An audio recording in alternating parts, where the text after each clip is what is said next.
The quarter of a century following the end of the Second World War in the Pacific was a period of tremendous change for Singapore, a period which saw the island transform from a British colony into an independent nation in its own right. It was also a time which saw the sun slowly set on the British Empire in the Far East, and a way of life that had been enjoyed by many for several generations slowly fade away, so that today it is but a distant memory.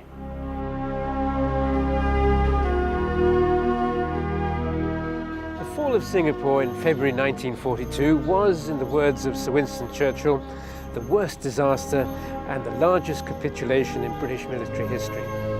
Looking back 60 years from today's perspective, it can also be seen as the beginning of the end of a British imperial presence in the Far East.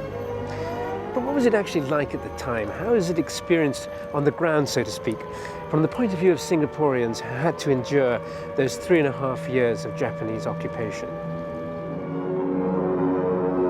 I remember the first raid, 7th of December, and at about 4 in the morning, I was awoken, and we lived in Mandai. So we went up one of the slopes, and we saw the oil tank at Bukit Panjang on fire. And of course, immediately after that, we went down to the Padang, where we saw a Zero fighter that had been shot down. Really, on the very first raid? First raid, and the general comment was, the Japs can't win, look at the plane, and it was very tinny and so on and so on. Now, as the war progressed, we evacuated from Mandai because my father was a member of the Medical Auxiliary Corps. And come February, Percival had surrendered, and then the Japanese tanks trundled down Outram Road, past the prison, and I clapped. Because they were cute little tanks compared to the Brits who had only Bren gun carriers. And I got scolded. Now that was a very strong memory for me. Do you remember the Japanese occupation then? A little bit. I still recollect what is my memory now. During 1945, I'm not go to school yet.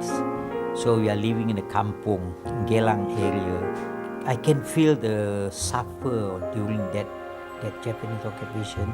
Every day we are worried and scared, you see, because we can see a bomb here and there, and an aeroplane.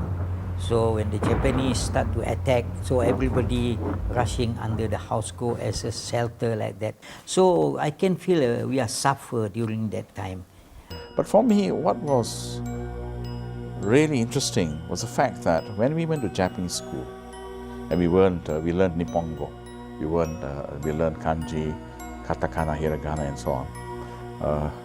I realized they treated us as young adults.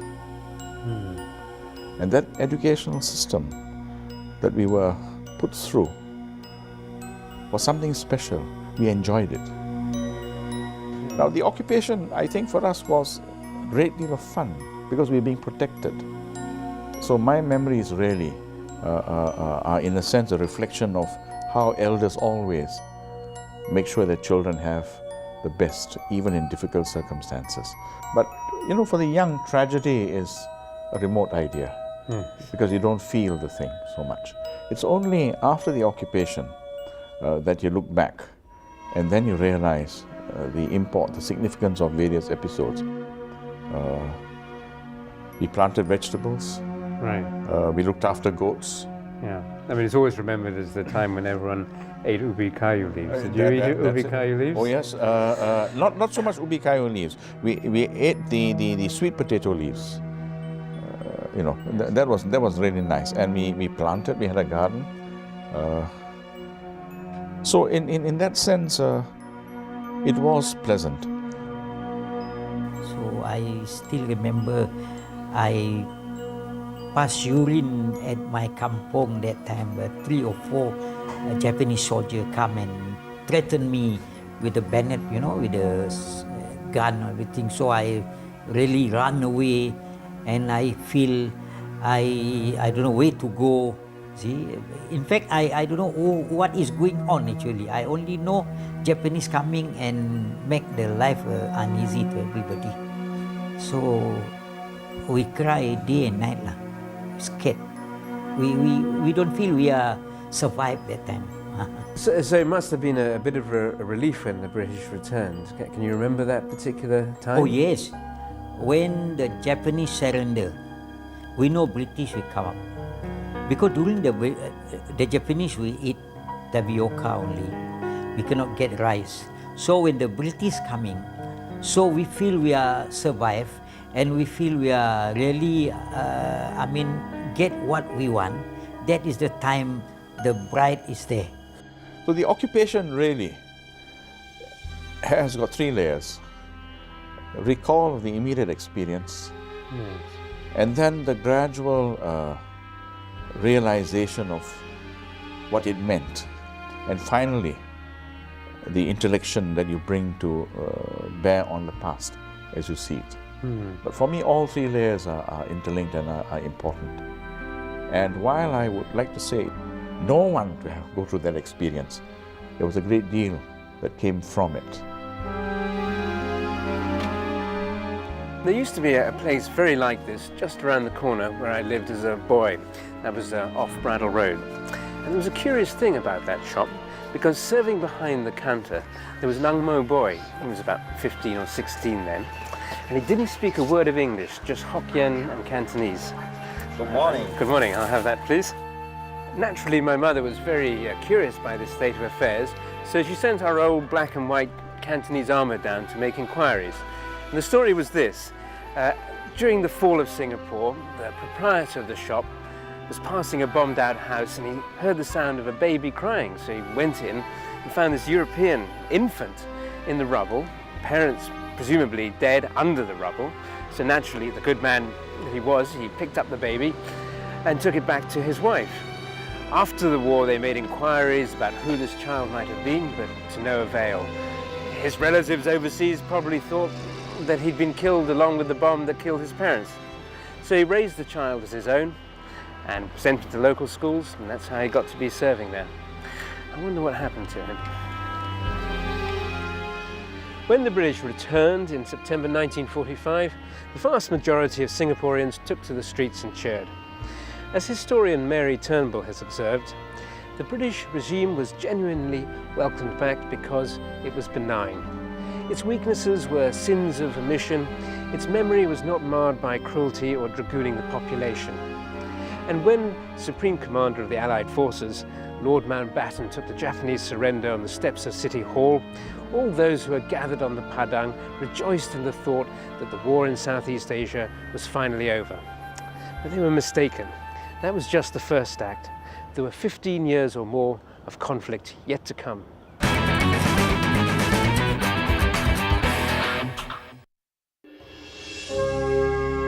September 1945 saw the end of the Second World War in the Far East, but the Malayan emergency was just around the corner. Now, it may have been called an emergency, but it was a war nonetheless, a jungle war. The rhetoric of the Malayan Communist Party portrayed their armed struggle as an anti-colonial war, a fight against British imperialism, no less.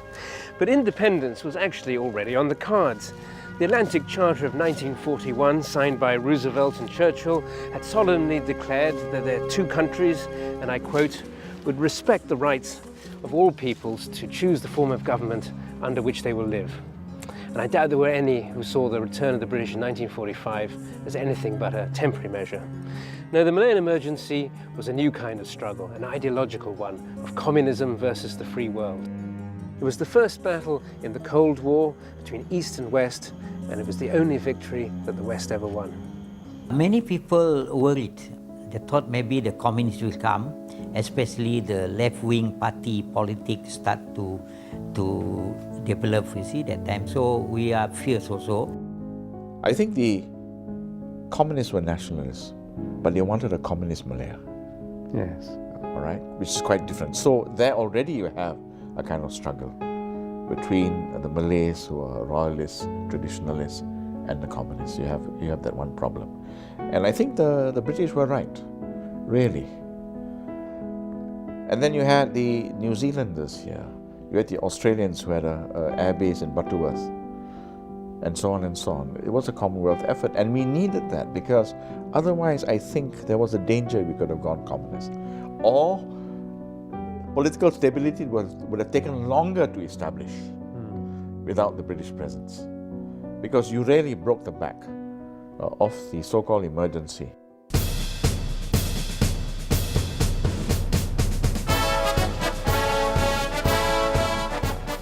During the 50s, the emergency didn't prevent British Empire celebrations from regularly taking place in Singapore, and there was no shortage of enthusiastic participants.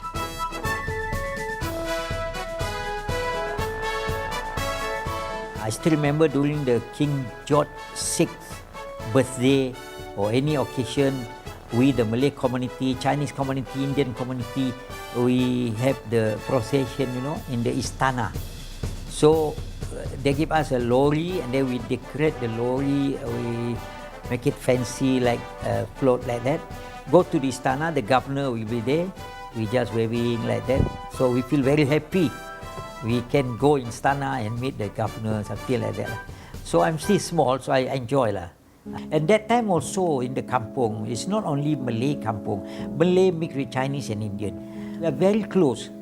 Chinese can speak Malay, Malay can speak Chinese also, but we are as a family in the kampung. The 1950s and 60s were turbulent times, and the road to independence was very often a far from smooth one, with riots and strikes and civil unrest as various different factions jockeyed for position in the countdown to Merdeka. Marjorie Doggett arrived with her husband on board a troop ship in 1947 and became a nurse at Kandang Kebaya Hospital. I was working at that time at Nestle's. By this time I'd left KK. I used to go around visiting all the babies who were using Nestle products. So that was a long way away. And by this time we'd moved to Amber Road. There was a kampong there. Yes. And my husband came to pick me up. We had by this time a small Morris mine. Miner. Yes. And we couldn't get home. There were stones thrown at the car. And we were directed into side streets where we ran into mobs. It was a terrifying time. I remember one day I felt, oh dear, it was just a horrible feeling that people weren't friendly anymore. One way of looking at the emergency is to see it as a question of how power was to be distributed, how it was to be garnered, especially after the departure of the British. Because we've got to see the British presence here as part of a global phenomenon. They left India, they left Sri Lanka, there was agitation in various parts of Africa, starting with Ghana. And the question, of course, that would follow is what sort of government are you going to have after the departure of the Brits? When the People's Action Party won the general elections of 1959, there was a certain amount of anxiety on the part of the business community and British expats as to what direction the newly elected government would take. There's the famous story of one of Singapore's leading lawyers sitting in his motor car at the causeway with the engine running, listening to the election results on the radio. When he heard that the PAP had won, he put his foot down and drove across the causeway, never to return. No doubt an apocryphal story, but it gives some idea of the uncertain atmosphere of those times. My father, though, had no such qualms. Singapore-born, he wasn't about to do a bunk just because the island had its first self-elected government. So he stayed. At first, they are worried. When PAP started and Lim Yew Hock Party Labour Front with David Marshall, some people feel that when PAP coming, this communist, because they think PAP is influenced by the communists, so they worried. But it's not right. Not really happen. You see, and then people start to realize the benefit of the new generation for the PAP 1959 that time. I still remember, I also enjoy. I go to the lorry, go to Victoria Theatre, shouting PAP, something like that. I still remember that. When the PAP coming 59, that is the day we feel we are really independent. although the British still control certain part. But that is the time we feel change a lot, especially for the Malay community. What were your feelings then at that time? It must have been a very exciting period to be fully independent. Yeah, actually when the former Malaysia, Singapore was having a referendum at that time, so majority want to join the Malaysia. So we become a part of the Malaysia, but some sensitive issue were brought up by the both sides, and the feeling of cannot get together, cannot get along on the certain part. So when we left, I still remember PM over TV. No work was done in the office for that day. Too many things were happening. And we shared the sadness. It wasn't a single emotion, it was a multiple emotion. There were so many things that raced through your mind. Certainly the split with Malaysia put Singapore in a very difficult position. For the best part of a century, Singapore's economy had developed in tandem with that of the peninsula. And now she was out on her own, a rather modest-sized island with no raw materials, very little industry, and a largely unskilled labour force. Just how was she going to survive as a viable, independent nation? Nobody believes Singapore can survive. Nobody believes Singapore can survive. We are a small, teeny island like this. We don't have natural resources. That time there's a lot of gangster, hooligan and all the nonsense that time. But because of the leader, because of the determination of the leader to make Singapore really survive, like what we feel today. Professor Phua Kok Koo was studying in London at the time. However, he and fellow students followed events at home in Singapore with great interest. 65, Singapore came out, as an independent country. Politically, we don't quite understand, but all the students are really, ideally, we are hoping Singapore will become an independent country by itself. We students in UK, we all feel that it's a very difficult task. So we are not very sure Singapore whether can survive or not, to be very honest.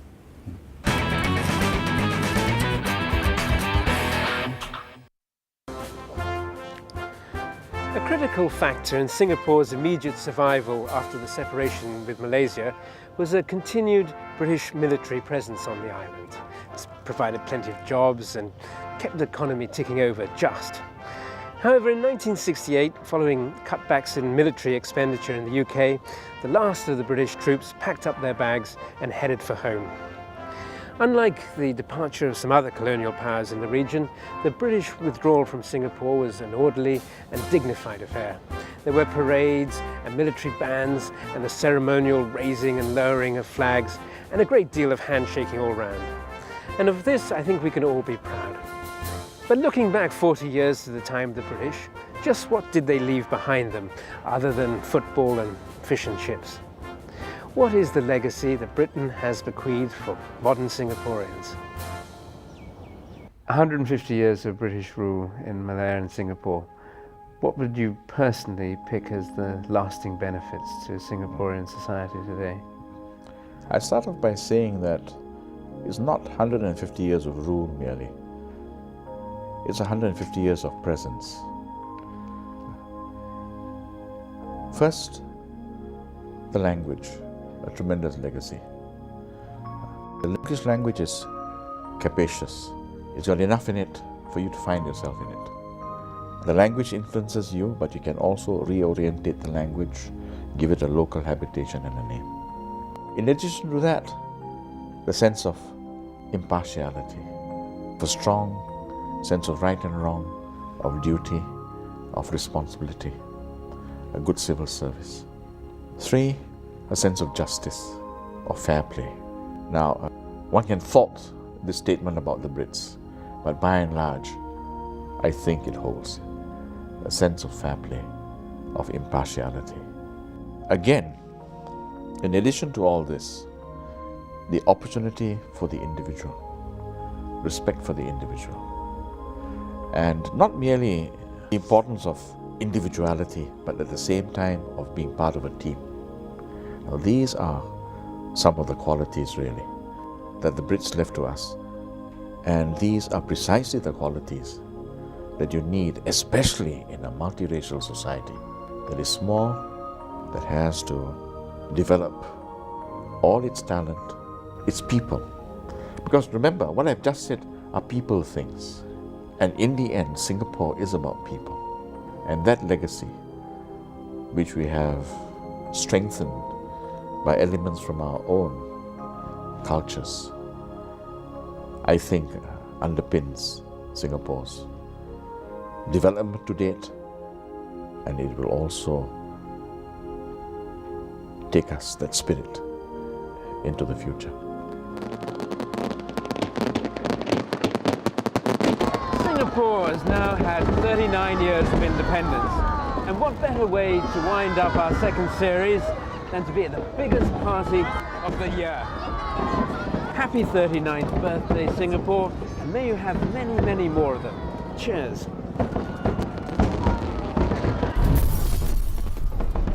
Needless to say, I'll be back. Well, here I am, back again already, and equipped with this most splendid birthday cake. This really is the end of the show and the end of the series, and I hope you've enjoyed watching Sight and Sound as much as we have enjoyed making it. All that remains for me to do is to raise my glass in a toast to Singapore. Singapore!